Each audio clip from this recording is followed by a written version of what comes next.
hours. That's nice. Right, we're live. Okay. Wait till people come in. Sure. Okay. If you're listening back to this, welcome to the Hallway Wrestling Podcast, episode 3. We're doing this one live because of inconveniences. We're live, by the way, Rian. This is gonna get uploaded, and the idea is people listen back to it. Like the podcast. Let's talk about this. Let me check if this is working. 3. There we go. Okay, I'm talking on the live stream. Just clicked onto it. Let's talk about this impromptu. The reason that we're doing it live. You're heading off to America tomorrow, aren't you? Yeah, I'm going on holidays. Going for 2 weeks. So there's either going to be 2 weeks of no podcast or 2 weeks of guests. I don't know which. Do you have any guests? I'm still working on it. We'll see. Can you go onto YouTube and I'm on the phone to Triple H and he's getting Finn Balor and Becky Lynch on, but like they're very expensive. Anyway, can you go on Finn Balor? Can you go on? Yeah, I would too. Can you go onto the YouTube and see what if it looks good? Sure. I couldn't care how it looked, to be honest. I'll play it so that it sounds horrendous. Can you go on? Yeah, I would too. Can you go onto the YouTube? And, there you go. Is there people? It's all fine. Is there people listening? It says there's 3 watching now, we got 1 fat like. Isn't that lovely? All right, let's go. What a time to be alive. Let's start the podcast then. Yeah, well, I did an intro. This has already been started. Idiot. Okay. Stupid idiot. Remember, okay. Hello, everyone, and welcome to the Hallway Wrestling Podcast, episode 3. I said that already. We're going again. You fucking idiot. Okay. Okay, news. We start with the news. This is going to be a rushed podcast, by the way, because I thought this would be finished an hour and a half ago. So I'm very sorry. But, okay, we're just going to start off, as you can judge by the thumbnail, we're all about fun and laughs, but we're going to start off with some sad news that one of the most influential indie wrestlers in the world, Adrian Lionheart McCallum of ICW fame, recently passed away on Monday, I think it was, at the age of 36. And out of respect for everyone involved, we're not going to discuss anything else about what could have happened. He, on last Sunday, he faced off against an Irish guy. An Irish guy put his world title on the line, and Lionheart put his ICW title on the line, and they went toe to toe, and Lionheart won. And then the next day, the news broke, and it kind of shook everyone. I mean, I was talking to more than hype lads at OTT the other night, and they were saying that he helped them train them. And I mean, watching all the Lionheart stuff, he was very, very good. Like as I was just telling you before he went live, the Joe Hendry thing, where Joe Hendry, when Lionheart was a heel, Joe Hendry, to the tune of 7 Nation Army, one of his entrance videos was Lionheart as a fanny. And then Lionheart rolled with that, and he's had fanny merch ever since. I'm pretty sure one of his finisher moves. Man. He has fanny in one of his finisher moves. I think his finisher move was, I'll look it up now, but yeah, just want to start off with that. And I've donated to pay for his funeral, and just want to say, obviously his family won't be listening, but just sending out our condolences before we get into the it's just really sad news. Like it is, yeah. It hit a lot of people. It blew up on Twitter. I mean, there's so many people that loved him, and there's videos coming out of like him at parties and stuff, and he just seems like a great guy, and he seems like he helped all the young lads. I mean, like he helped more than hype when they went over there, the Kings of the North and everything. So yeah, so hopefully his family's okay, and they're having an event this weekend to raise money. So hopefully that goes well. And I'm sure it will. There's been a lot of support for him. So yeah. Okay, well, let's move on to lighter news. Yeah. There was a wedding in the past week. Drake Maverick had a wedding. Oh, there's 2 weddings. Sure, I only know this one, but like he had this beautiful wedding, and the new WWE 24/7 champion. He's having this lovely wedding. He's just gotten married. He's done the kiss thing to his wife, who's fairly good looking, I gotta say. So good on him. Probably, yeah. And then he's walking down the aisle with her in hand. He's showing off his belt because he wore it as he got married. When all of a sudden, at the end of the aisle, he sees a referee. And who fucking comes in but R-Truth, gets him with a roll-up and wins the championship back on his fucking wedding day. It'd be so much better if the ref was wearing like a striped suit.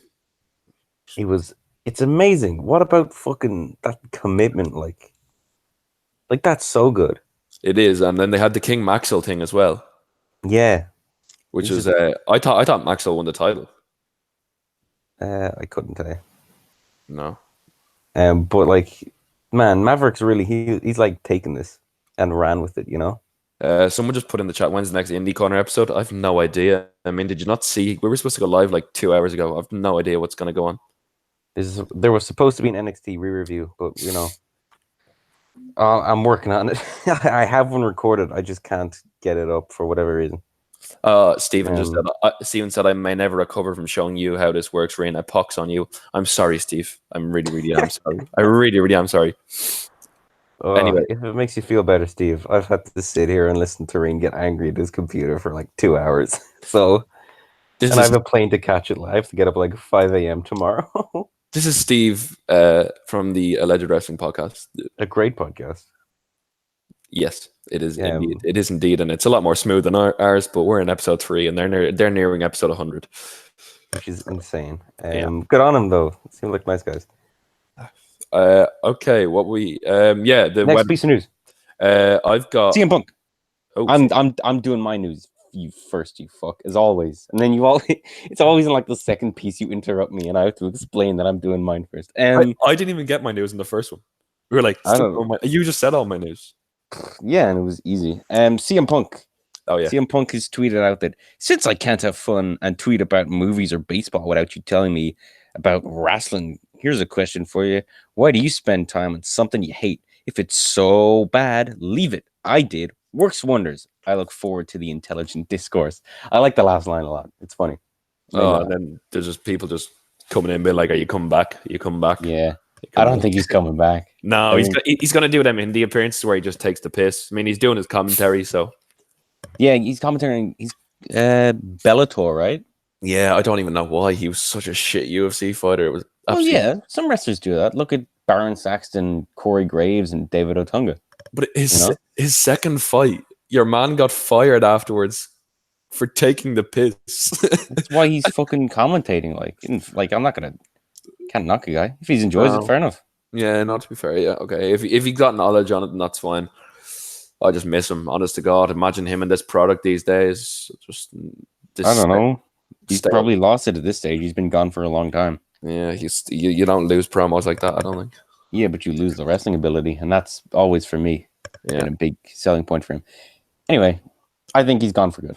Nikki Bella, I think she was on Jimmy Fallon, and she said that she has a cyst on her brain and another herniated disc above where she had her neck surgery. So she's done in the ring.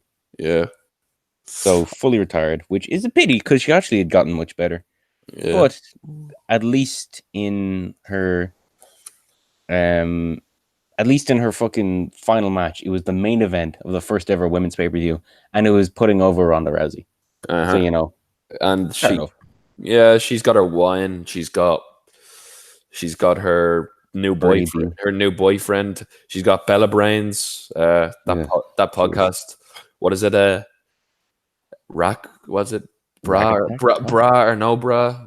All them important topics that they discuss on the wonderful Bella Brains podcast. Jeez, I don't. She's got total divas, total Bellas. She got everything. And Daniel Bryan plays like that quiz game.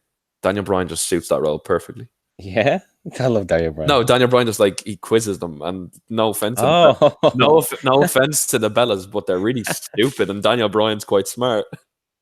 Daniel Bryan's a fucking genius compared to them, man. Oh, did you see? We'll get on to SmackDown in a while, but next bit of news. Brian Alvarez has said that there apparently last week's a meeting, and Vince was just like, no more wrestling during commercial breaks. What, sir? Are they just going to stop? I saw this and I was like, are they just going to stop during the commercial break? Well, we won't be talking about it this week, but on the most recent Raw, there's a whole lot of like elimination matches, and they find lots of reasons to stop a match and then restart it. Yeah.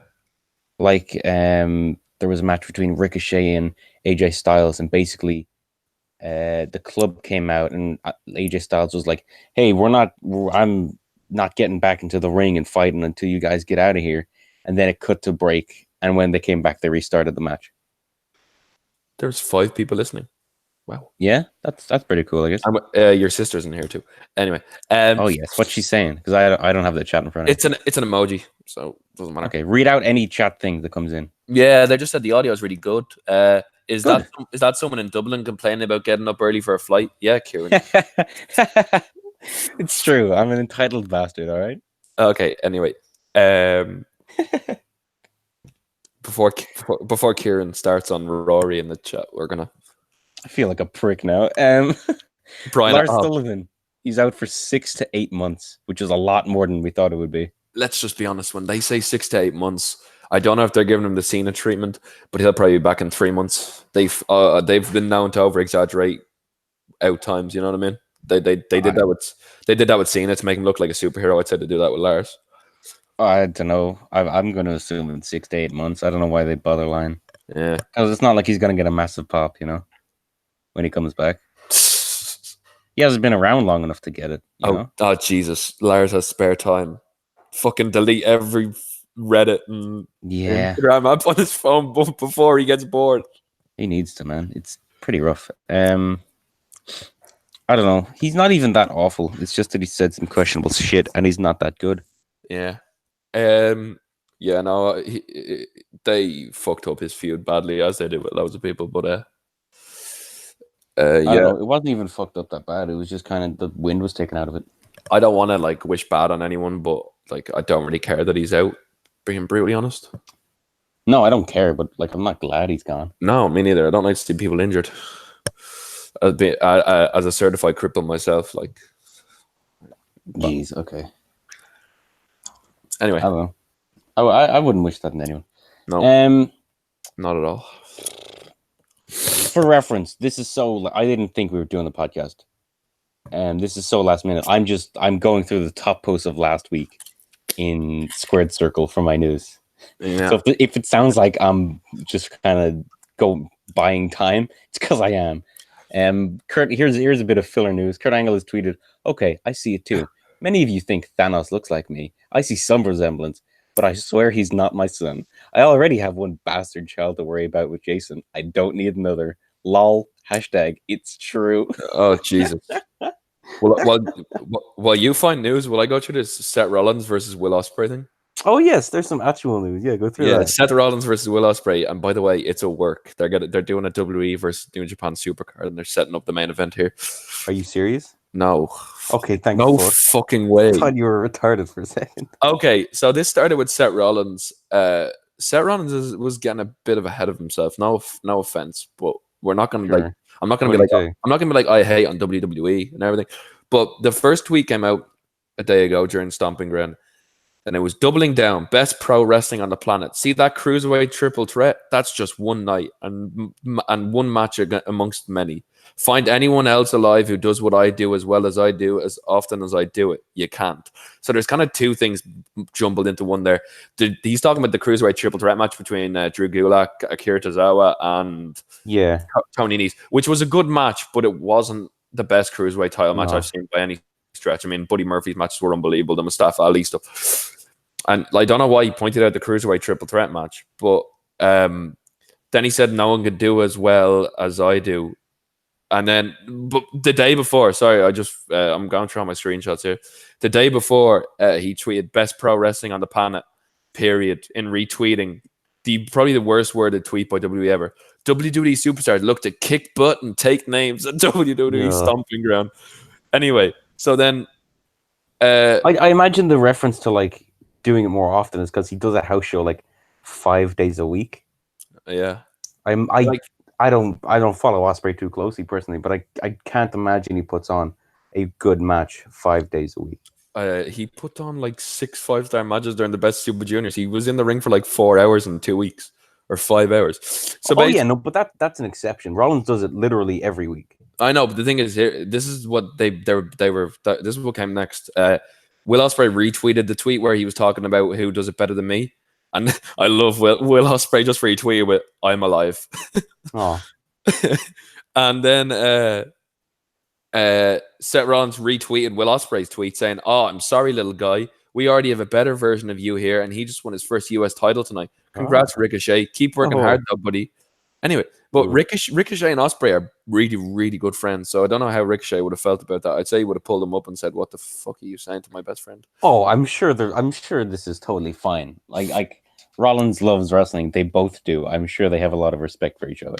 This isn't like fucking Ryback is tweeting towards Ospreay or anything, you know? Yeah, but imagine that match. Fucking hell. Hook it.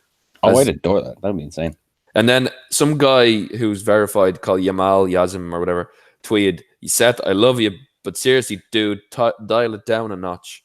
And Seth Rollins retweeted it. "Nah, dog, let me dial it up. I've sat back and watched idiots with no clue talk poorly about the place I dedicate my life to every hour of every day in all block capitals. The level I perform at on a constant level is untouchable. Time to let him know." Seth Rollins is, in fairness, arguably one of the best wrestlers in the world right now.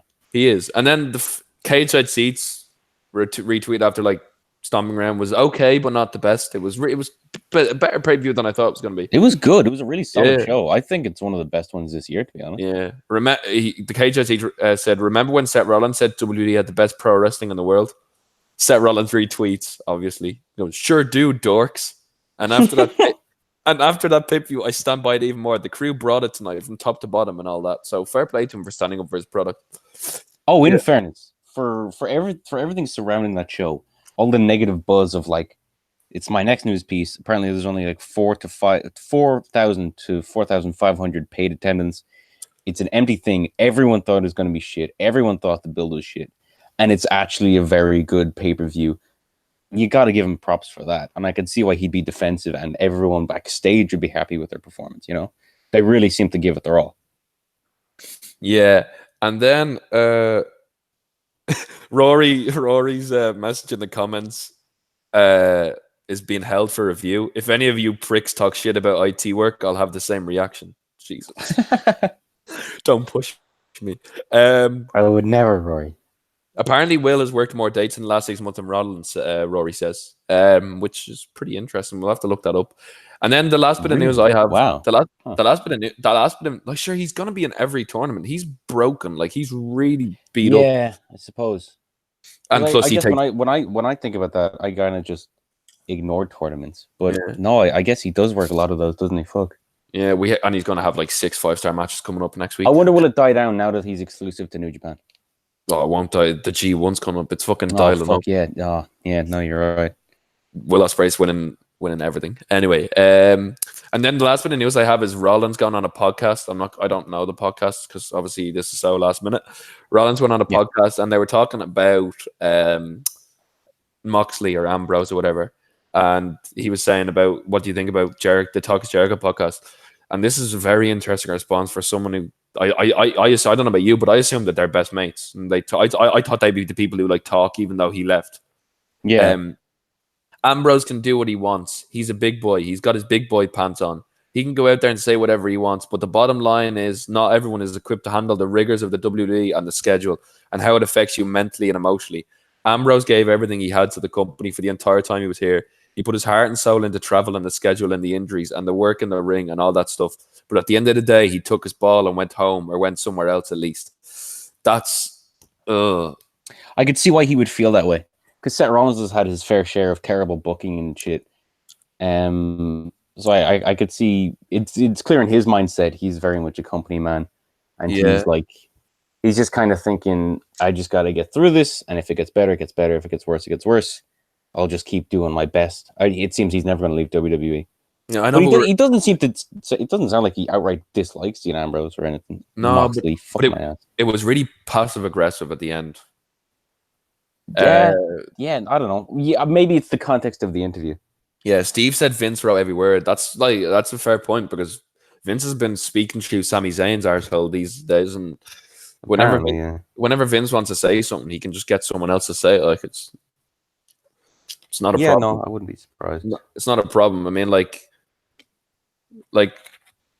Moxley, Moxley did go off on them, to be fair. So we have to we can't just be like a one-way street anti-WWE. Yeah, but also in fairness, he did it in the best way anyone has left the company recently, which is, aside from obviously asking for your release and getting it granted, which is he played along. He did everything he was asked every time. He did give it his best. He never phoned it in. He never just ignored what was happening. He didn't do a Sasha Banks and just leave entirely. Yeah, he committed, you know? Yeah, to be fair, Rollins' tweets just sounded really fucking scripted. they didn't sound like they would be coming from his own mouth. I think he's pissed off. I think he's pissed off with the reception to Stomping Ground and everything that's happened since Mania. His match was terrible. The booking of the match was terrible. Stomping Ground? Yes. I thought it was... I didn't think it was great, but I thought it was good. I was like actually surprised. Everyone can agree. Everyone in the chat and everyone here can agree. It would have been the best thing ever if Brock Lesnar was a special guest referee, and then when both of them are down, they both hit each other with a clothesline or whatever, and then Brock starts doing the actions with himself. He's like he calls for someone to come down, then he runs in and he's like doing the will I won't I with himself. It would have been. Are you sure? Are you sure? Just to himself. Yeah, it would have been brilliant. Or just get just get Puppet Brock. We'll talk about it later, but I genuinely think, and I didn't love the match. Lacey being the special guest referee, that's fucking really smart, man. Yeah, that's really clever, I think. But anyway, yeah, Rollins, he's obviously angry in those tweets. If you haven't noticed, I'm going to be a massive fucking apologist for him because I do love him.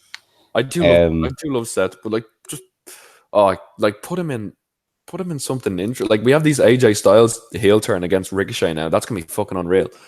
Put Rollins in a decent storyline. It seems like all three big baby faces coming out of WrestleMania have had shit feuds, and it's really affected the overall product. And I think it's the people they've been against. Well, it's definitely the people they've been against. Look at fucking Baron Corbin, Lacey Evans, and Dolph Ziggler. Just doesn't work. No. When Dolph Ziggler saying the same thing every week, it would have been good if he changed it. The ending, we're going to get onto that, but the ending to that match was fucking class. It was really good. It was anyway, fucking Ciampa, 15 weeks post-injury now. He's on Twitter. One tweet. Oh, yeah. Fuck Adam Cole. Brilliant. And then he's going to be amazing. Yeah, he's on Celtic Warrior workouts as well. Which is, and it looks like they're going to end the feud, the him and Gargano feud, at the WrestleMania thing. Oh, I cannot wait. That sounds amazing. And I cannot wait for Roderick Strong to get the belt and them just all to be together. Oh, fucking. Oh, look at that beef. They're not beefy. That could be insane. Oh, it could. But then they're gonna get called up, and then Adam Cole's gonna be part of Mojo Rawley's fucking new group called the Blue Teletubby Club or whatever. I don't know. The Blue Teletubby Club. I don't know. Have you seen this thing where like Mojo Rawley on Instagram just creeps up behind Alexa Bliss? Yeah, that's old. There's a new one. Huh. Maybe it's just a callback. I don't know.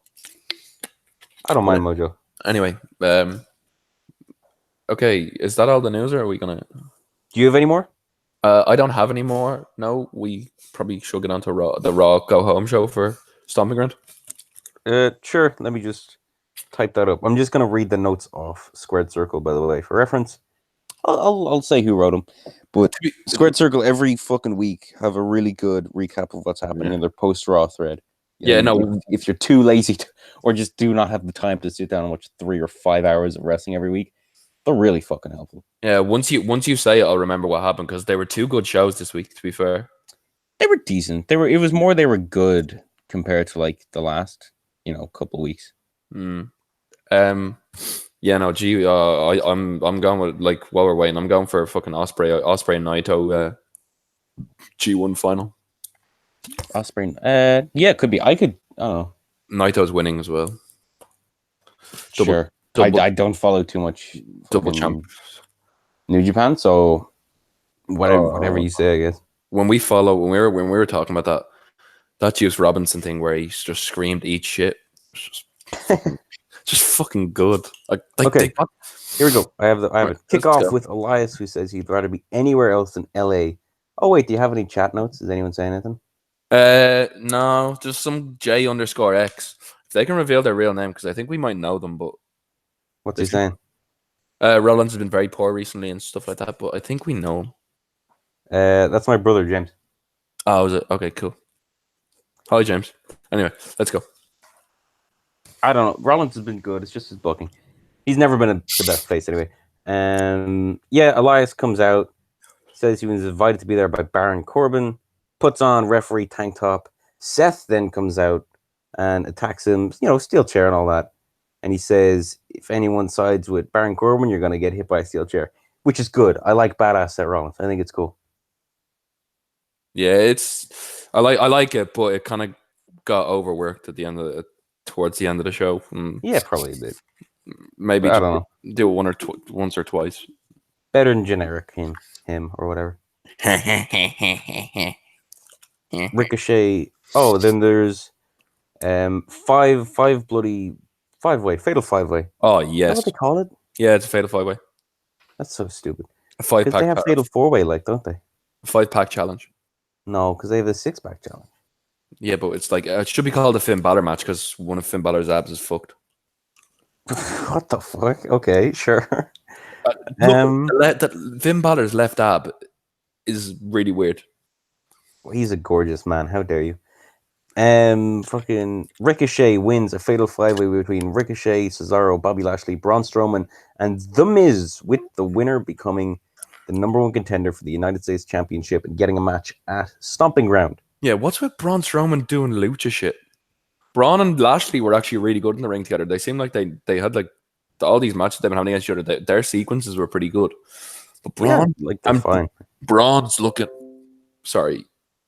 fucking ripped as well. I think Braun's trying to get in. I heard from a lot of like YouTube I've been watching. Braun's just trying to get into shape where he's like where he's like he can compete with the more cruiserweight guys, and he's looking absolutely ripped. There's not 1 ounce of fat on him. Well, he's been ripped for a while. He just never fucking takes his shirt off.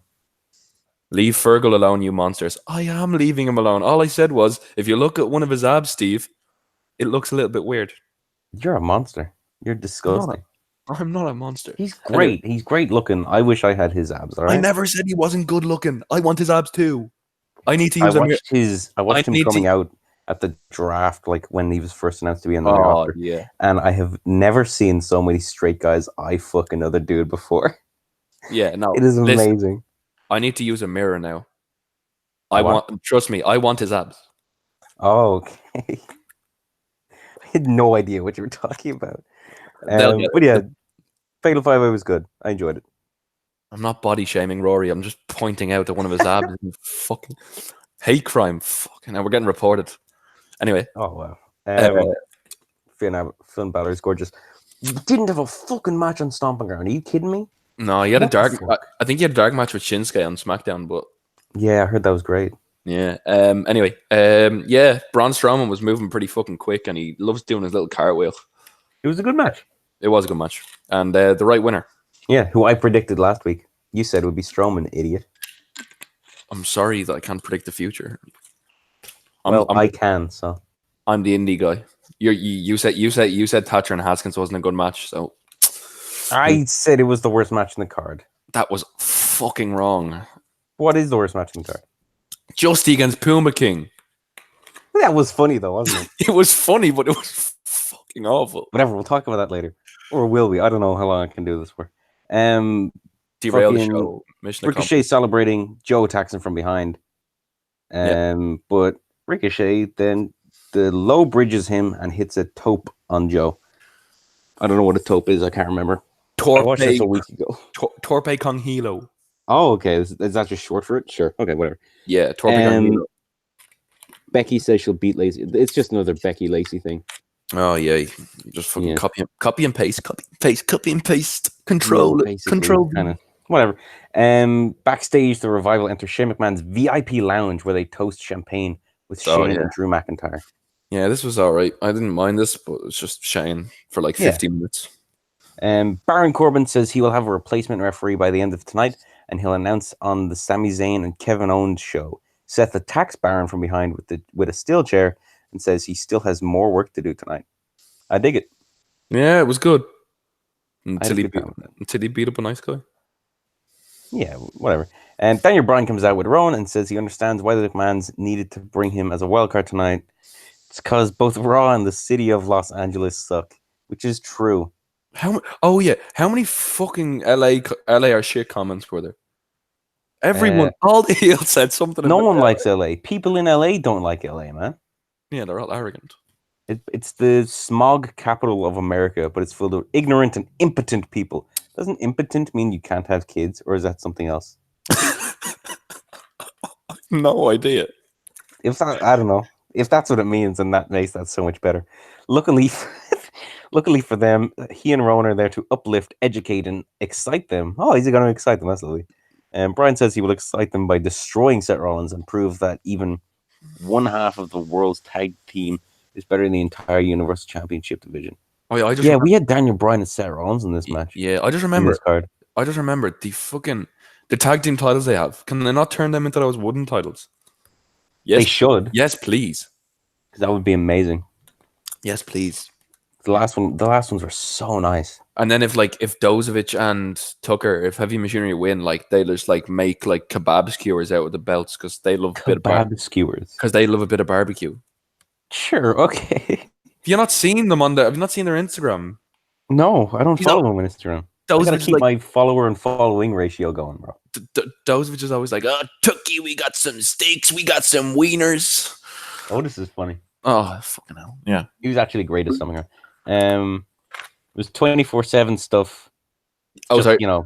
Sorry, Kieran. Just fucking attack. Yeah, what? Roy said you're right. It means you can't get a boner. Oh, that's funny then. I love Daniel Bryan even more now. Okay, let's go. Yeah, 24/7 stuff. It's just generic, like everyone's attacking them and they get away. Yep. No, they don't. No, they don't. They don't get away. No, they do. Hang on. The Horde rushes under the ring, but pulls out Titus O'Neil instead. Truth and Mel are able to escape through the crowd with the mob in hot pursuit. There you go. Drake Maverick. Yeah, that happens later, doesn't it? Oh, okay. Okay, we're going through, like, I thought you were just talking about the whole segment. No. This is in chronological order. And it doesn't include matches. Matches are at the top, so I'm going to have to go through those separately. Okay, all right. No problem. Heath gets attacked by Drew. It's fine. Oh, that was good. I really liked that, like, callback. And I was like, oh, yeah, 3MB are good. And then the best bit about that was, did you see the Revival?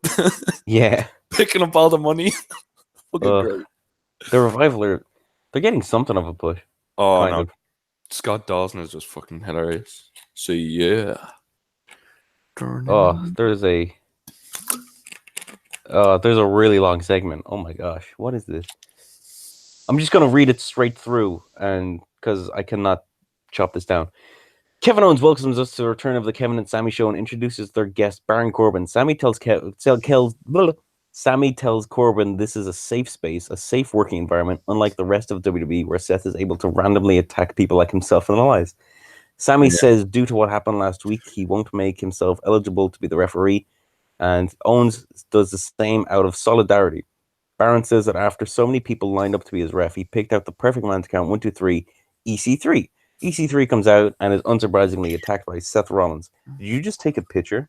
I'm just putting it up on Twitter. Picture, I'm trying.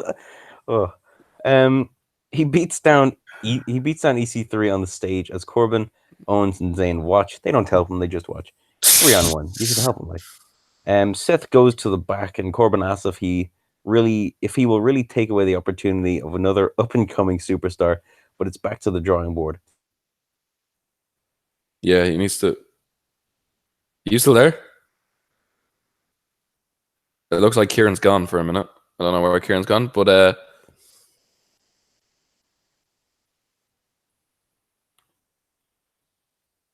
we'll get Kieran back now. This is absolutely fantastic. Yeah, he's talking about EC3. He's got the notes. I don't have them. So, anyone got any questions in the chat while I'm waiting for Kieran?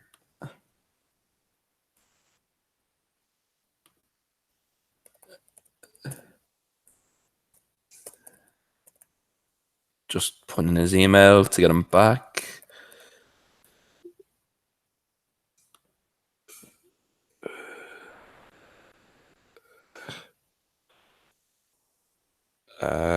Come back, Kieran. Come back. This is why I'm the Marty Jannetty and he's the Shawn Michaels. Like we already said this. I'm the Marty Jannetty and I need him. Whoever really big muscles is, hello. Yes, panic, Rory. Yes, panic. Kieran, come back. Kieran, come back. Anybody got any questions in the chat while we're waiting for Kieran to come back? Anything at all? Because he's got the raw notes, so. WWE is shite. Yeah, I'm the indie guy, so I'm like, yeah, I'm kind of getting sick of it. I'm not watching full Raws at the moment, full Smackdowns, because I'm just not invested in it. I didn't mind Stomping Ground, and I'm gonna watch SmackDown tonight because we've got no work tomorrow. But yeah, they need to do something, and they need to start putting on some decent. Need to let the shackles off. Yeah, they need to let the shackles off their superstars and just. Would you ever kick Kieran off the pod? No, I wouldn't. This might be a 3-hour show, Rory. To be honest, this might be the fucking going up there raw if Kieran doesn't come back. I'd say his fucking laptop went out of battery or something. And he's trying to get it back on. But yeah, it's just getting very mentally draining. My line that was crossed when somebody skated up to the commentary desk with the delicious Sonic. Oh yeah, they did those fucking ads, didn't they? Them like Sonic boom shakes and stuff. It's just all about ads. Kieran is back. Are you back? Did you see my face for a second? No, no one saw your face. Excellent. I'm so sorry for that. Oh my god, you should have heard me. I know, like we've confirmed that I'm the Marty Jannetty here. I'm the Brian Alvarez. I'm in the cave. I put on the thing there. I heard you talking. Apparently Raw is shit according to you. Fuck you. I love Raw. No, in general, it's just like I much prefer the Indies. For example, we'll just go before we go back into what the 24/7 is. Did you see Darby Allin against Jon Moxley? Did you see the clip? No, I haven't seen that yet. Basically, for people watching, and people probably already know, but Jon Moxley and Darby Allin had a match, and Darby Allin nearly flattened me and Kieran. We'll talk about that later. We nearly got flattened by Darby Allin and Scotty Davis. That was amazing. Oh my god, we fucking nearly died. Anyway, Darby Allin gets his hands handcuffed behind his back by Moxley, and you just think, okay, they're just going to do something. Darby Allin hits a fucking Pele kick, goes onto the top rope with a drop kick, and kicks Moxley out of the ring. And then all of a sudden he runs at the ropes, does a Torpe con hilo through the middle rope with his hands handcuffed behind the back, and lands it perfectly on top of Ambrose. And then Moxley gets him back the ring. Death Rider DDT and wins. But fucking Darby Allin, I should have got a picture of him. I should have got some merch. Yeah. Anyway, Death Rider DDT and won, but that was fucking sick. Who asked if you were ever going to leave me out of the podcast? What? Really big muscles. It might be. That's Michael Sweeney. Oh, it's Michael Sweeney. Yeah, I saw him going for a run earlier, so he might have really big muscles. We never know. Never. Okay, so we're on the 24/7 EC3. Yes, EC3. No, it was just. Yeah, we were on EC3. EC3 was there, but there was no 24/7 stuff. EC3 referee stuff. Sorry. No, he wasn't a rep. Oh yeah, no, he just got laid out or whatever by Rollins. New Day came out, put his jacket over him. Sammy said they weren't guests. Said they weren't wild cards, which I guess means they're invading Raw. Yeah. Raw, the only time when Raw and SmackDown superstars come together. Yeah. I can't wait till they use that tagline in Survivor Series. They can't. Surely they can't. And they're all like, there's no way. Imagine. Ugh. Anyway. Yeah, no, this just sets up Sami Zayn and Kevin Owens versus Xavier Woods and Big E. Then backstage, I think. No, but Gallows and Anderson. Well, go on. They did that thing where they like shook EC3's head. Sure. No, remember so? I can't remember. Yeah, they did this thing where like, it was really weird. Where like EC3 got knocked out by Seth Rollins. Yeah. And then EC3 had to like sanction the match, the big 6-man tag. So the New Day held up EC3 and they're like, "Do you sanction this match?" And Big E just shook EC3's head. Oh. EC3 sold it perfectly because he was just limp. What a genius! I like EC3. Not great in the ring. Backstage, Gallows and Anderson meeting with AJ Styles, and AJ is just basically like, "You fucking lost your edge, man. What happened to the club? You are pretty great. You are shit. Go with." And then they're like, "Okay, we're gonna go prove you wrong." And what did they do, Kieran? What did they do to prove good old Alan Jones style wrong? They have a match, right? Yeah, but they lost in 2 minutes against the Usos. Way to go, lad. In fairness, it's the Usos, so like they're fairly big, but like it was very much like this is very clearly, and we see it more in Stomping Ground. This is building to a Styles heel turn. Yeah, it is, obviously. I mean, I cannot wait. We're not going to talk about Raw last night, but like it very close. Yeah, it's happening. I think it's going to be amazing when it happens. And they hopefully will bring Balor in some aspect. Oh, imagine the club. Like, oh my God. The club against the Undisputed Era. Yeah. They're probably going to bring back Evolution as well. Did you see that? Triple H is in the club for Japan. Yeah. Why? Because he does Too Sweet. They call it, what was it? It was like the Turkish wolf when he did it. Why not Balor? Because the Triple H wants to be. He wants that like on his resume, doesn't he? In the Hall of Fame, when he's eventually inducted, he's going to be a member of the Clique and the club. The Shield, the club, Bullet Club. Oh yeah, he was in the Shield, wasn't he? Fuck. Evolution. Look, it's that. I'd pay to see that match, man. I love Triple H. Yeah, I'm such a fucking WWE mark. I hate myself. Yeah. Steve left, so I'll see you later, Steve. Bye, Steve. Thanks for joining. He said I'll catch the rest later, and there's 4 people in here. Oh, cool. Yeah, it's nice. Okay, yeah, the 6-man tag happened. Yeah. And who won that? Who? I'm pretty sure Biggie got a good hot tag. Yeah. Yeah, and it was like obviously I'd say it's a solid C grade match. Look, it was a Raw tag team match. All right, it was fine. Yeah. Holla holla, yeah. Player. And Paul Heyman came out, cut a promo saying, "Hey, maybe Brock will be there on Sunday, maybe not. Who fucking knows? It's fine." Wait, you said he kept calling himself like Jew Boy or something? Was it Jew Boy? you said he kept calling himself something. He said no more Mr. Nice Jew last week. Oh, okay. He refers to himself as Jewish a lot. I find it odd. But like, that being said, I'm not a Jew. Maybe they all do it. I don't fucking know. I can imagine Brock. What? Brock at his bar mitzvah. Sure, okay. He's not 13, man. Sorry, I'm just imagining Brock at a Jewish festival just before, guys. You're an idiot. There's a Roman segment, beats up people. I don't know. It's Roman Reigns. It's Roman Reigns. Your brother's giving out some decent theories, and your sister is just shutting them down. What's happening? What are they saying? Not my theory, but what happens if the club gets sick of AJ being a party pooper and he decides to reunite Balor and turn heel on AJ? Party pooper? And your sister just goes, no. Look, that could be an interesting storyline, but I don't think WWE are smart enough to do that, and I don't think they want to turn Balor heel as well. AJ is a bland face. Balor, we know, can have a bit of personality, especially with the demon gimmick. Yeah, I think AJ's going to lose at Extreme Rules, and he might lose again at SummerSlam. But on either one of the pay-per-views, he's going to turn heel all of a sudden, and he's going to reunite with the club, and he'll win the title in the next one. I think. Just give me a best of 56 against Ricochet. Yeah. Okay. The match on Raw was pretty good. I enjoyed it. Yeah. Okay. Moving on. There's a tag match, a women's tag match between the Iconics and Nikki Cross and Alexa Bliss for the tag championships. The Iconics won by roll up. Yeah, they're actually having a match, which is good. It was Billy Kay's birthday this week, and they brought out the compilation. You've got to be joking me. You've got to be joking. I love that. Kayla.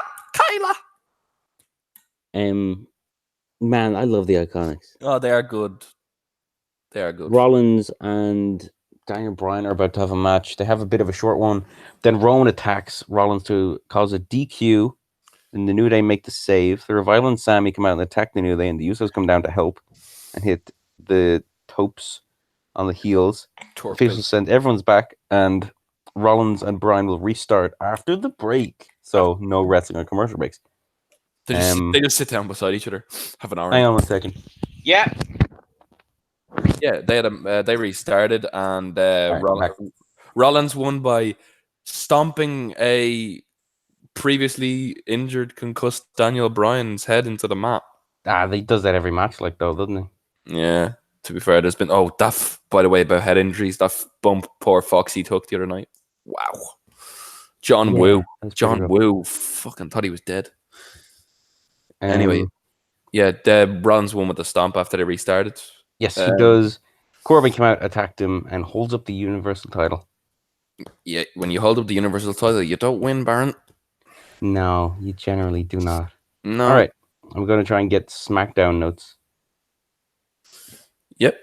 It was a decent show. It was okay, like the Raw was. Yeah, we'll talk a bit about OTT in the intervals while you're looking for SmackDown.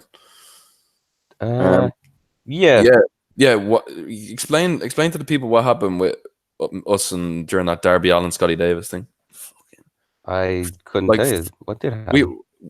Scotty, Yeah, Scotty. All of a sudden, they're fucking sprinting towards us, and it's guy who obviously works for him. Like he's like, get out of the fucking way, and like pushes us to the side, and we're like, oh shit. Because Darby Allin and Scotty Davis are like slapping the hell out of each other on the ramp, and they're about to do something, and they moved us all out of the way because I don't think they know what's going to happen in the match. They're there to move people out of the way whenever there's a dive at them. So they were like, move out of the way, and me and Kieran very nearly got hit by Darby Allin, but I don't think it was a great match. Some of the stuff that Darby Allin does is just really good. Okay, SmackDown. New Day make the way down to the ring. Kingston comes out, throws pancakes, blah blah blah. They cut a promo. Ziggler comes out, doesn't deserve to be champion. It should have been me. Nothing happens. It's a nothing promo. Yeah, it's same. Dolph Ziggler defeats Xavier Woods. Copy and paste. It's all right. It's a fine match. Wins with the zigzag, I believe. Yeah. Oh no, it was a really good match. That thing where like he tied Xavier Woods up into the ropes and then super kicked him in the head. That was fucking good. It's very good. It was really good. There's too many people who have a super kick finisher at the moment. It's just, I thought every finisher would be different, and then they've got like 5 different people using a super kick as a finish. Super kick is normally a setup move. It's a bit overused. It's fucking nice though. That's the thing. It is a nice move. There was a moment of bliss. It was a fucking great moment of bliss. Oh, there were some good lines in here, man. Yeah, this was really good. What was it? You peaked in NXT was the highlight. Yeah. And then Alexa was talking about how Bayley bullied her in NXT. It was fucking good. This actually turned the storyline around. This actually made it for a very. Storyline's been okay the whole time. Yeah, to be fair, they've done well compared to the last storyline they had between the two. Yeah. Fair play to them. Very good. Heavy Machinery defeated the B team. Oh, this was. Did you hear Brian on commentary? I know I'm probably rehashing it from people I've watched, but Daniel Bryan was like, "Nah, they're all shit. They're shit. Heavy Machinery aren't great." Oh. But then when they hit like the trash compactor, Daniel Bryan was like, "Oh, that's a move we need to be worried about." He like put them over. He was like, "That's a move we need to be worried about." And I'm pretty sure there's a line from Daniel Bryan when Otis hit like the worm. Yeah, there was something like, I don't know what it was. I might look it up. Don't bother look it up. Not enough time. Yeah, no. Here there was something like a comment, but then like he put over the finisher like, we need to avoid that. And Rowan just sat there and said nothing. Was he supposed to be on commentary? He was on commentary. He had the headset on. He just didn't say anything. Seth Rollins attacked the B team with a chair afterwards because they could have been referee. Yeah, apparently. McMahon comes out. He's just Shane McMahon, isn't he? I think it's a Miz TV segment. Is it? Sweaty McSweaty Bollocks comes out and just cuts the same promo. Give Shane 20 minutes everywhere. And who was it who was in an interview and said like Shane's dominating the TV? Someone said like Shane's someone said like Shane is like taken over and it's not good. I don't know who it is. It might have been Jericho, maybe. No, it was someone recently. He said that about Corbin, didn't he? Yeah. I don't know, but anyway, people aren't happy with Shane. Yeah. Well, they haven't been for a long time. No, and they're gonna outlast the company. I mean, Triple H isn't gonna take over. They're gonna give it to Shane. No, it'll be Triple H. There's not a doubt in my mind. And he just fires Shane straight away. I'd love that. Or he's like, Shane, you're gonna be in the first bra and panties match of the PG era. Oh my gosh. Get yourself ready. Drew McIntyre and the Lies with Shane McMahon defeated The Miz and R-Truth in an elimination match. Yeah. They were talking about, did they put off the rule?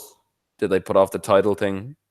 Like they did when the Lies won the title. But they didn't really announce it. It was really weird. But yeah. It was okay. Yeah, that's fine. Awesome Truth. Bands back together. I like that storyline back in 2011 when they attacked everyone and they like opened the cage with like the bolt cutters. I wasn't watching then, so I don't know. Oh, it was a great storyline. You would have watched it. Like Awesome Truth invaded and got like arrested because they like opened the cage with bolt cutters in the triple threat. It was like CM Punk, Del Rio, and Cena, and they attacked everyone. And like Awesome Truth came in and they attacked everyone with hoods because they got fired weeks before. Yeah, it kind of died out after that. But it was a great storyline. R-Truth is trying to leave the arena. Goes to a car. He passes Carmella, and the car has a referee in it. And he looks at Carmella, and all of a sudden, it's not bloody Carmella. It's Drake Maverick in disguise. Drake Maverick rolls him up and drives away with the title. Can we just add the fake tits fell out when he was pinning him, and then he used the car for leverage. Apparently, they cost a fair bit of money. He put that on Twitter. He used the car for leverage, and then what Drake Maverick did after this was just the wedding stuff. So, we talked about no, where he had it in the drive-through. It was what? He was filming himself. Do you not see this? He filmed himself going all around with the belt. Huh. He was at a drive-through, and they were like, "This is your order." And he was like, "Do you know I'm the 24/7 champ?" And then he was like, and he was still in like the Carmella tank top, and he was going through the airport. And then Aleister Black put up on his Instagram like a photo of Drake Maverick with like a thinking emoji. Huh. Like Drake Maverick was asleep, still in this Carmella gear. Brilliant. Drake Maverick just went everywhere. He was like, "Do you know I'm the 24/7 champ?" And he had it around his waist in the airport. It's like, that's why it's getting like 50% more views than anything else on the YouTube channel. Because it's creative. It's funny. It's fucking good. Seth Rollins and Kofi Kingston versus Kevin Owens and Sami Zayn. 2 to 3 falls or something like that. Elimination match, and then the faces won 2-0. Yep. Good match. Good match. Pointless storyline. Well, that's nearly everything in Raw and SmackDown right now. Yeah. Now we move on to Stomping Ground. So I'm just going to get what happened up there. Good show overall, I thought. Yeah, it surprised me because it was one of them shows that came out of the blue. I mean, we were like, "Oh my god, Stomping Ground is this Sunday." I got home. I don't know. I watched Ricochet and Joe. I watched up until Ricochet and Joe when I came home from OTT. Yeah. And then I went to bed and I watched the rest of it the next day, and I thought it was good. It was the Ricochet Joe match was very good. I just want to see a Ricochet Open challenge. Just fucking give me Ricochet Buddy Murphy. Give me Ricochet Mustafa Ali. Oh, they could be fantastic matches. Maybe they'll do them on the house show circuit or something. I don't know. Yeah, I wish you could check who the 4 people are in the chat. But I'm assuming it's your brother, your sister. No, your sister's gone. Your brother's gone. Your sister, really big Michael, Rory, and someone else. So Rory's still listening.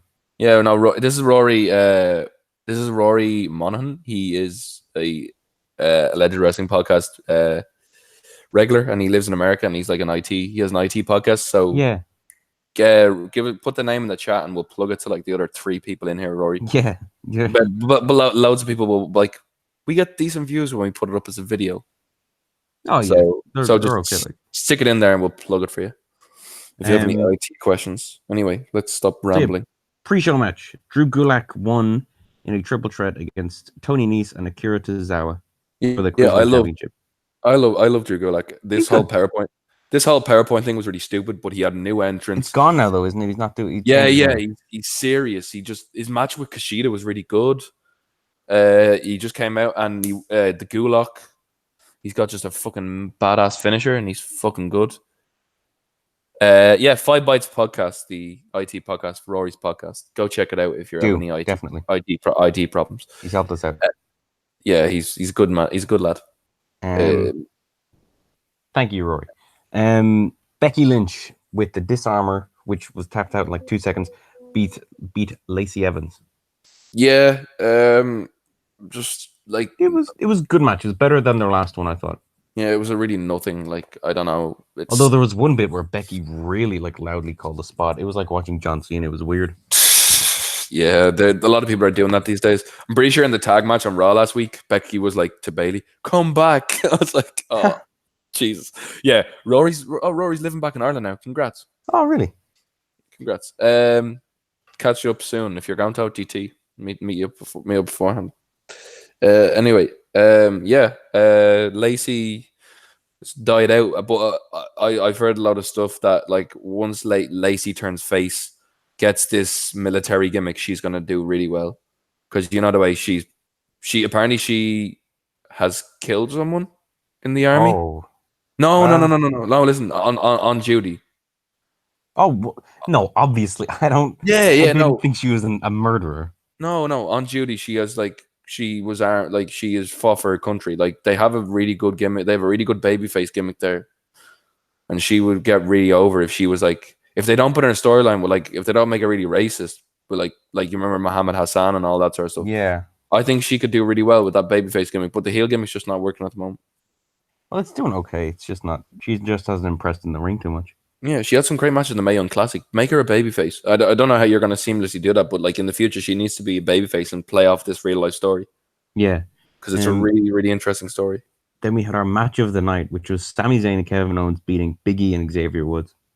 Yeah, great match. Really good match. Really good match. This just shows how good all four of these guys are. But Sami just keeps getting used. Sami is so good, but the character is just not clicking at the moment. I don't know. Yeah, his character's never fully clicked. I still think he's good. Yeah, there's nothing better than a Big E hot tag.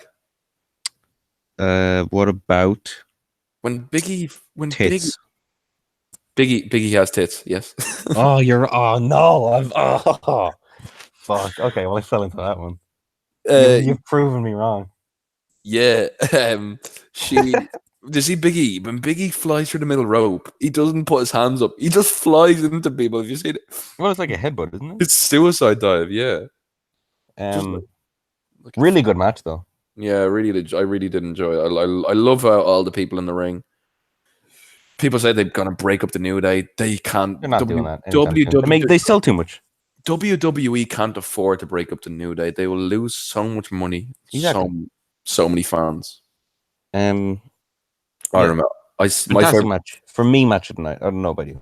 Yeah, my favorite New Day. I'm just saying, my favorite New Day moment was that with the Rock, where they were like where you have llama penises strapped to your forehead. What? Do you remember when they were heels and the Rock came out? Yes, I remember. And they were like, "How can I take you seriously when you're three guys with llama penises strapped to your foreheads?" They were like, "What?" I always forget they were heels, but people hated them at first. Yeah, that's the heel turn turned it around for them. Yeah. Then Ricochet, for me in a surprise win, beat Samoa Joe for the US title. Oh yeah, this was amazing. This was brilliant. Very good match. This was when I was like, "Oh shit, this is actually a good pay-per-view."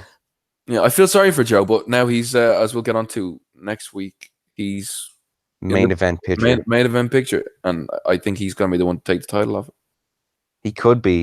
It just the only thing that worries me is it's like it's so soon before SummerSlam. Yeah, him and Wendy. I don't know if it'll happen. Him and Wendy. Anyway, okay, yeah, good match. Very good match. Very good match.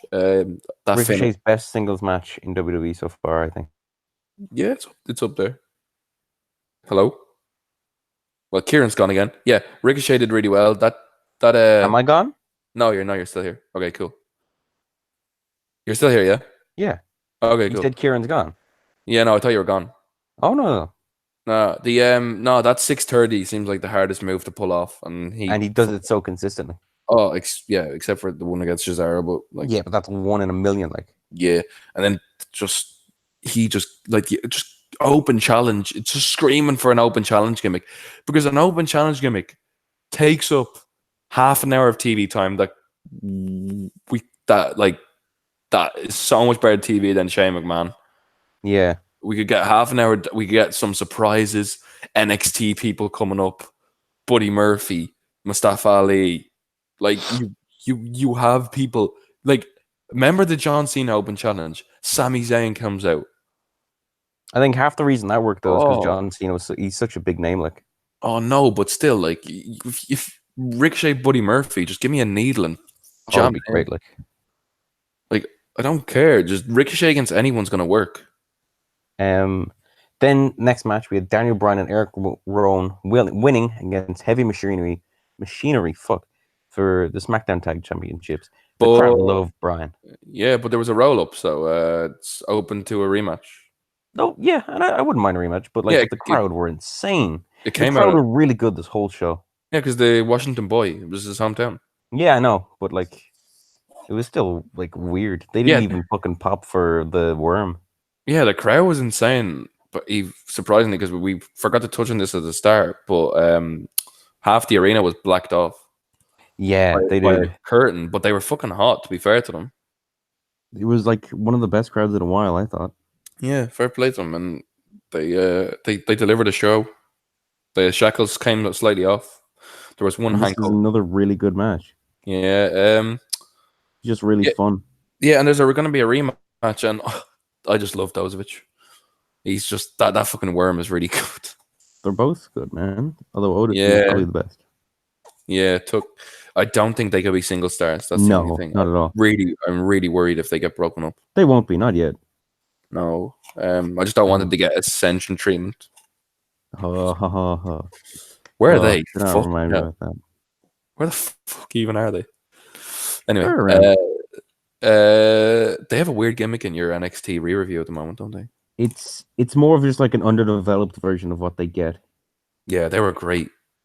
I remember they had a match of the night against Kalisto and fucking Sin Cara or something. Sin Cara, yeah. But I don't know. I'm excited to see because I know they have this insanely long championship reign that hasn't. Yeah. They did, for 360 or 70 days. NXT re-review, by the way, new episode coming out soon. Hopefully soon. Right, yeah. Well, you can put it up with the watermark. It doesn't matter. And Indie Corner, since Kieran's gonna be away, I'm gonna have to record loads. I mean, you're gonna have to fill up the channel, replace all my streams. Yeah, I was out last night, so apologies for my very hoarse voice. But anyway, we had Bayley versus Alexa Bliss, which Bayley won for the SmackDown Tag Championship. Weakest match of the show? Yeah. No, it wasn't. There's a bigger match coming up. We'll talk about. I didn't the storyline was great. Better than their last match. What was the finish again? There was a Nikki Cross finish, wasn't it? It was. Oh, it's kind of complicated. Alexa and Nikki were outside the ring. Bayley did a suicide dive, and Alexa kind of used Nikki to shield her while she ran away. Yeah, Nikki. But then Nikki just kind of blamed Bayley for it and tried to attack Bayley, but wasn't able to. Yeah, did you see the photo that Bayley took afterwards of her with all her championships? Jesus, she's won a fucking lot. Has she? Really? Tag titles, NXT title, Raw, SmackDown. She's got fucking loads. She's no Charlotte, who has 15 title reigns or whatever. Yeah, but she's got similar titles. Bayley's so diverse. Yeah, that's true. Guess she has won a bit of everything. Jesus, Charlotte wasn't on a pay-per-view. Fucking hell. Forgot about that. A lot of people were missing from this, though. Finn Balor. Yeah, they're just saving them for a big weekend in August. I've been saying they're saving Finn Balor for a big thing for about 3 years now, and nothing's happened, so. Yeah, I know. Bring him back to OTT. Yeah, do, please. We need him. Finn Balor against Scotty Davis. Finn Balor against literally anyone. In my veins. Then we got Roman Reigns versus Drew McIntyre and Jay McMahon. I didn't watch this match. I skipped it. Was it good? It was okay. Better than the Mania one? Yeah, and then... Oh, good. Yeah, it was better because Shane was at ringside and he was kind of getting involved. I'm pretty sure Shane got involved with it. I don't know if you have the notes there. I'm pretty sure Shane hit him with a coast to coast or tried to hit him with a coast to coast. Yeah, I know he tried to. Yeah, I'm gonna say this is kind of gonna be my thing. If I don't know what to say about a match, I'll just give it a solid C grade. It was one of those that it's not great, but it's not terrible. It'll do but Drew McIntyre and Roman Reigns deserve a lot better. They're getting weighed down by sweaty bollocks himself. I think Roman deserves better. Like I said last week, I just don't like Drew. That's just me. Any thoughts in the chat? Because I mean, when you give us feedback, we can talk about it, and I don't get stuck. Well, we'll just move on to the next match, which I think was the weakest one of the whole show. Kofi and Ziggler in a steel cage match. Just boring, I thought. It was boring, but it had the best finish of the night. What were the other finishes? Oh no, this is best finish by 100%. Don't question it. It was the most creative finish. We won Arkham City. Go away, Michael. Anyway, hey man, 2 weeks from now. Hey Michael, you to be fair, all them jogs that you're doing, you're looking ripped. Fucking go for a tryout. NXT tryout, Michael Sweeney. NXT tryout, bro. Michael Sweeney. But yeah, that was a good finish. It was clever, but everything else was so fucking boring. Yeah, but that finish just went basically. For all you don't know, when Ziggler's crawling for the ropes and Kofi looks up and Kofi just jumps out and face plants. He just yeets through the fucking door. He literally face planted. He probably broke his nose. Like, yeah. Fucking boring though. It was really disappointing. I thought it'd be good. Yeah. Yeah, it was. It was just. I don't get steel cage matches anymore because, like, I'd love to see more battling on top of the cage and moves from the top of the cage, but they're much more dangerous though. In fairness, I know, yeah, but like, imagine like you like these two. They've been. When you think about it, I remember WWE Vault. You know that Sky Sports thing. I remember I've said this before. Where it was like Kofi. I think you brought it up in literally every episode we've done so far. Yeah, but I'm just saying, like, and put it in perspective, like Kofi and Ziggler in 2011 having a 2 out of 3 falls match with Vicky Guerrero at ringside, bleach blonde Dolph and Jamaican Kofi. Like, they've been around for a long time and their chemistry is good, but just like the storyline they've been given is just Dolph's just been brought back because they don't have anyone else, and they're trying to they were trying to keep Joe or keep whoever they were going to pick because they obviously picked Joe till SummerSlam. They weren't going to put Joe in like stomping ground against Kofi for the title. Which obviously reflects that they might think very highly on Joe, and they're trying to keep him for a big win. So that's exciting. But like, as far as Ziggler, yeah, he can go do his comedy. Nick and Emmett can go do his comedy. Sure. Anything in the chat there before we move on to the last match and our last talking thing of the show? We won Arkham City. That's about it.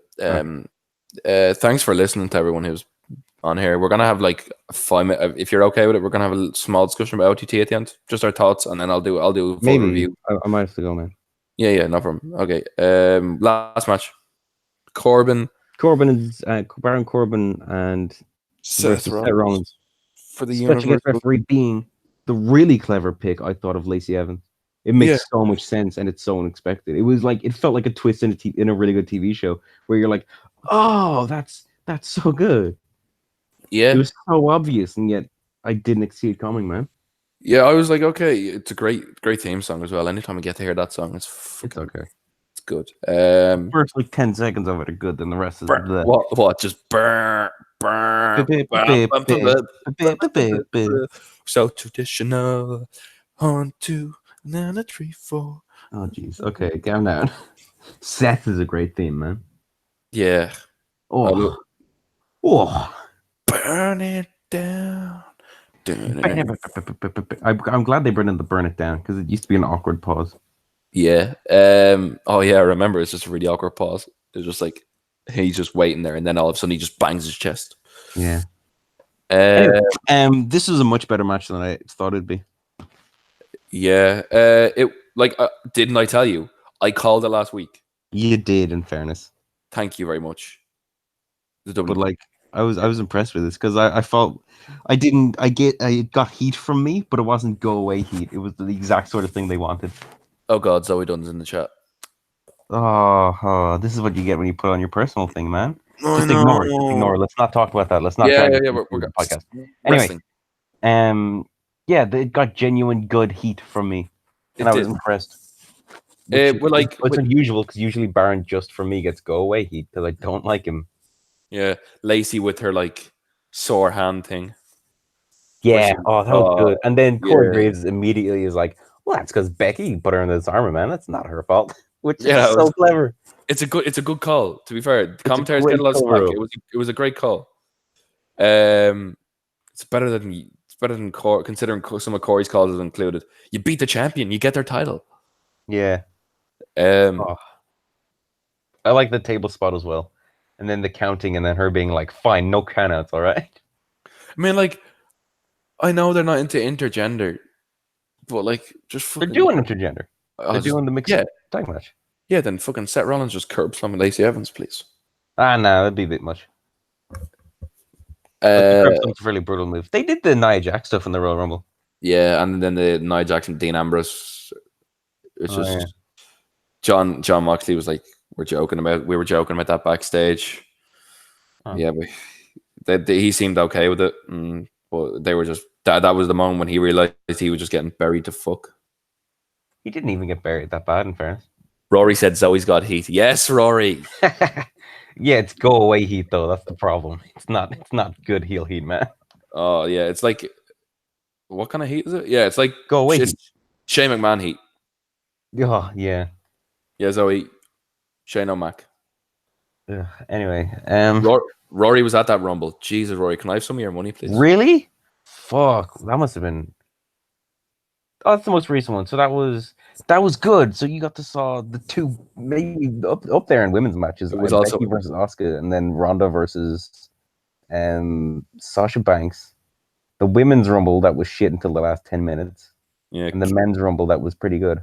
Yeah, Rory, Kieran's uncle used to work for WWE, but they asked him to move to Stanford. Yeah. So now we have backstage. We've backstage backstage news that Kieran's uncle is showing up in AEW. Oh yeah, no, big time. Yep, he's pushing. Signed. Yeah, he's actually been signed. He's gonna be on the yeah, confirmed. His name rhymes with Paul Levesque, so you know, Chick Magnet Punk. That's what he's called. You hear that? That's what CM Punk said in that podcast before. They were like, "What does CM stand for?" He's like, "Chick Magnet." Oh yeah. Oh, we've gotten off topic. Good match. I enjoyed the match. I like when Becky came out, even though I thought it was weird they didn't kiss after the match. Yeah. And then she spanked him on the ass, which I thought was fucking hysterical. Yeah. And then he was like, "Ow, a little too hard." Yeah. We forgot to talk about the really cool backstage thing with Ricochet when like he came in. Oh, when like came in hard for this match, and everyone was like, congratulations, and then AJ was just standing, and then they went over to do didn't they do a photo shoot, wasn't it? Yeah, and then fucking Gallows and Anderson come in, and they're just kind of like pushing around, like, yeah, come on, too sweet, man, too sweet, come on, yeah, sweet. And then AJ and he's just like, can you fucking leave me alone? And then Styles comes in and is like, see you Monday, dude. Come on, man, too sweet, give me a too sweet there, Ricochet. $1 million contract. Fucking great. See you tomorrow. Oh. We're getting club again. I cannot fucking wait. Yeah, I just give me like the Magic Killer, Gallows and Anderson just beat the shit out. Because Anderson was the IWGP Heavyweight Champion at one stage in New Japan. Like he genuinely was. Like he was. Yeah, I know. Like he's good. They're both decent. Like and bring back that nickname in New Japan. He was called Machine Gun Carl Anderson. Yeah, bring that fucking back. Right, man. Like. Oh, more club stuff. I can't fucking wait. Yeah, Rory said heel AJ. I can't wait for it. Yeah, Rory said Becky feels stale. I don't really care about her tweets anymore. Yeah. She's been I think she got a bit shit when she got the limp. At the Rumble, I think, was it? Or no, it was a bit after the Rumble. Yeah.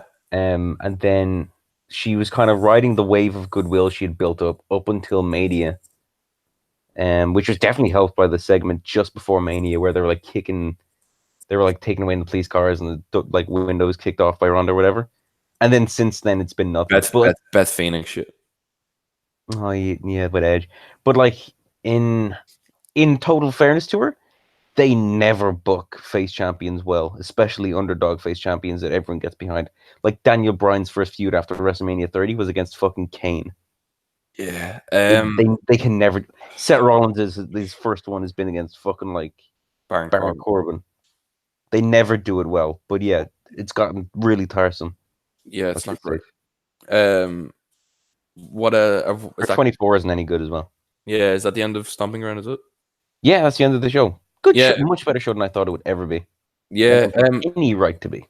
To be fair, I prefer doing this than. This is actually a lot easier for us to do, and it seems like we can interact with people while we're doing it, and then we can turn it into a video. I'm actually liking this kind of setup. Yeah, it's actually not bad. Yeah, it doesn't mean we have to like rely on being places and then background noise stuff. Anyway, like the second you said that, I hear the background noise of a fucking like faucet going off. Yeah, that's my darling father making a cup of tea. Anyway, for the last bit of the coffee, for the last bit, we're just gonna talk like a few of our favorite moments from OTT. Just go through the card and I'll tell you if I like the match or not. You have the card with you?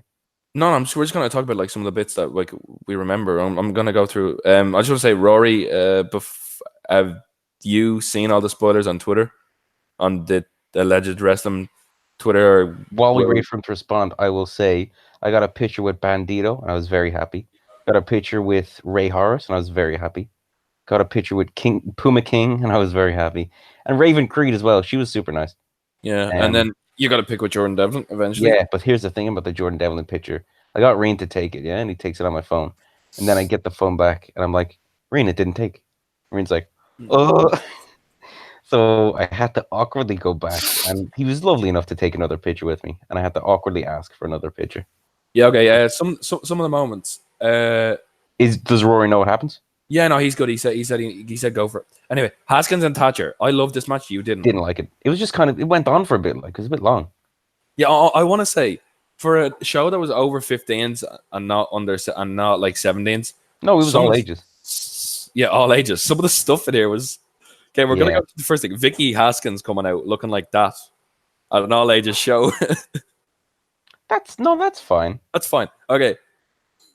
My favorite. I got a picture. I'm on fucking Haskins' Instagram. Between Vicky's legs. Yeah, I was so happy. Just saying. Anyway, I got myself some Haskins merch anyway, which is nice. I feel bad for not buying any merch. I might next time. If I I got more than hype. I got Mark Haskins and I got the David Starr Independent tongue, which was like more than hype were great. I love their theme. Yeah.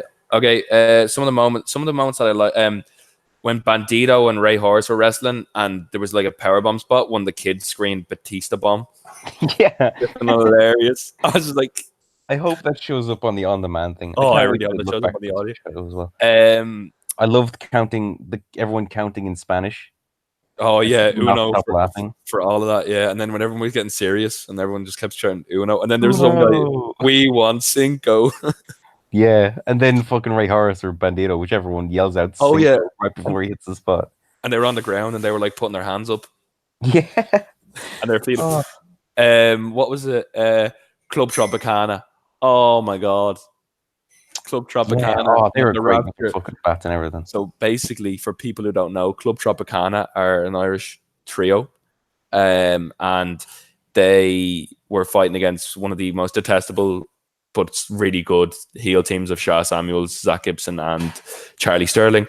The Rancher. And Club Tropicana came on the audio and said, your sister, Charlie, Caroline, is really nice. It seems like only yesterday that I was with her. And then they said it was yesterday. And then they said that they fucked his sister. It was fucking great. It was such a lame insult. In an all ages event, and then they came out to Sweet Caroline, and that was a massive pop. I love that song, so I was so happy. I got to sing the whole thing.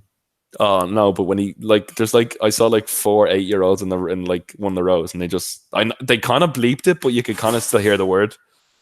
Oh well, it was fairly obvious. Yeah, and then I'm getting on to my favorite moment of the night in a minute, but what do you think of the Devlin match? It was a really good technical match. My back was hurting watching some of them creaking neck creaking spots and back creaking spots. Sean Guinness is really good. He's trained in Japan, so he knows what he's doing. I really liked the match. I don't know about you, but I thought it was good. I think I was enjoying the first half of it because I'm a pretentious prick and I like things that are slow. But then towards the second half, I was like, oh, this hasn't really kicked up into a higher gear like I thought it was going to, and I've kind of soured on it the more I think about it. And then I think we're going to finish with the best. David Starr against Walter is going to be a 5-star. Easily the best match of the night. 5-star match. It was brilliant. David Starr. Maybe it wasn't 5-star. It's going to be 5-star. Watch. Oh, I don't know. The slap where David Starr's sweat just lifted into the air. Okay, and the best moment of the night. The belt is on the edge of the ring. Rory, I'm sure you've seen this. This is just beautiful. The belt, the WWE UK title is on the edge of the ring. I don't know how they agreed to do this. I don't know if they did. But Walter, basically, the story of the night is David Starr was just kicking his feet. Oh, Pete Dunne's really pissed off with David Starr, by the way, on Twitter. Really? Yeah, really, really pissed off. What's he said? He said independent X, contract X, because you know that he's bit of both. Yeah. It was things I hate: independence X, contracts X, David Starr tick. Anyway, so the belt's on the edge of the ring. David Starr picks it up. This is after a load the storyline was brilliant, where they were just selling Walter's leg, where he was just kicking the shit out of Walter's leg, and then it was really good the way they focused on one body part, wasn't it? Because Walter needed to be chopped down. Well, yeah, that's standard stuff for a big guy And he grabs the belt. I wish I could play the audio, but he goes, "This is what you work for. This is what you want, man. This is what means most to you in the fucking world. You fucking sell out." He's you fucking sell out, and everyone went mental. He puts the belt on the ground and stamps the fuck out of it, and it was so good. Oh my god, it was amazing, and the crowd went mental. And then Walter just picks David Starr up and chops him, and the sweat just flies up into the air. David Starr is brilliant. I love the quarter zip as well. It's a really nice top, and what he's doing right now is amazing. I love the way he has his own views on everything, and he's very individual. Yeah, he's on the OTT podcast. You should actually listen to the OTT podcast as well. They have a lot of podcasts up with Dan Barry and David. Yeah, there's 17 episodes. They've got Will Ospreay, Pete Dunne, all of them on the podcast. Yeah, they've got really good podcasts up. But yeah, I don't think they're gonna bring the title again. That's what Rory said. Yeah, they probably won't. I would be surprised. Walter's a really nice dude, but David Starr is just so good at what he does, and he wrestles everywhere. He's in Defiant right now fighting. He fought Rory Coyle in a videotape recorder match. Don't ask. Right. No, David Starr is just amazing. He's in WXW. He's such a nice guy as well. You take his time with him, and he's really good, and he's just amazing in the ring. It was a fantastic match. I don't think it was my second event. The only other one I'd been to was the Scrapper Mania 5. I don't think anything reached the level of either British Strong Style versus Kings Up North or Jordan Devlin versus Walter. David Starr. Yeah, and I just want to say my prediction is Scotty Davis is going to take the title off Mark Haskins, and then he's going to build himself up to win the big one. But first of all, Scotty Davis is winning the gender neutral title. Terry Thatcher was amazing, and I think they have another match set up. But yeah, it was an amazing night, great show. Fucking so sweaty and so tiring afterwards. So tiring afterwards. Yeah, it was really good. Hopefully, Rory, now that you're back in Ireland, you can come to the 5th anniversary show or the show that's in September. I'm probably going to go to the Ringside Club show. I think the All Irish one. I'll try to go to that. I want to go, but sadly, I am in Croatia. Fuck you. Oh, poor you. Scary, you're going to America tomorrow. Anyway. Yeah. Yeah. I'll try. I think I might go to the Cork show if I can, because Pac is there. Or is it Belfast? I can't remember. No, it's Cork. I'm definitely going to the Cork show. I'm going to book the ticket soon, and I'm going to we'll look at trains, me, you, and Reese. Sure, yeah. Yeah, we'll see what goes on. But thanks for listening to the people in the chat. 4 people stayed in there the whole time, because I know this probably wasn't the best podcast you ever listened to. And I don't think it'll. No, this is the best one I think that's ever existed so far in the universe. Are the Belfast shows as strong? Rory's asking. Yeah. Oh it's my not god. Stronger because they know they got to sell out in a different place where British, it's not guaranteed. It's actually they always have big names. It seems it's such an easy bus up. I wish I was going to this, but I'm not saying this because I love them. But the besties in the world versus British Strong Style or Mustache Mountain was fucking amazing. It was so good. And we might. Should I reveal that we're getting an intro, or I might? I've just done it. Well, you've just done it there. Go on. Hope it fall through. I don't think it's fallen through. That together this weekend, but we are getting an intro for the podcast from the besties in the world. My favorite tag team at the moment. They are so funny. They're very fucking funny. They're very fucking funny. I can't wait. And listen, Matt Fitch had said, "Give me the name of the podcast. Give me what platform you're on, and we'll wing it." The besties in the world saying they're going to wing it. I cannot wait to see what they say.